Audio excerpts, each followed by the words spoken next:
Praise the lord. ఈరోజు దేవుని వాక్యము, దేవుడు మహా ఘనకార్యములు చేయును, సజీవులు నివసించు భూమి మీద నేను మహా ఘనకార్యములు కలుగజేతును. యెహెజ్కేలు గ్రంథము 26వ అధ్యాయము 20వ వచనం. అవును, మన దేవుడు గొప్ప కార్యములు చేయగలవాడు. ఆయన యందు నమ్మిక ఉంచిన జీవితాలలో శత్రువులు సహితము ఆశ్చర్యపోయే రీతిలో మహాఘనకార్యములు చేయు దేవుడు.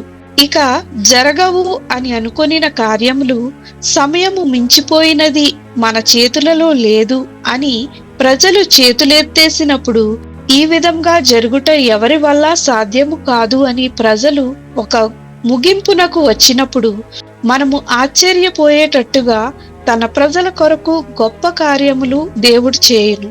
కనుక నిరీక్షణ కోల్పోవద్దు, దిగులు పడకుము. మన దేవుడు మన కొరకు మహా ఘనకార్యములు చేయునుగాక. ప్రార్థన. ప్రభువైన యేసు, మా కొరకు మహా ఘనకార్యములు చేయగలవని నమ్మి విశ్వసించుటకు కృపను దయచేయమని యేసు నామమున అడుగుచున్నాము తండ్రి. ఆమేన్.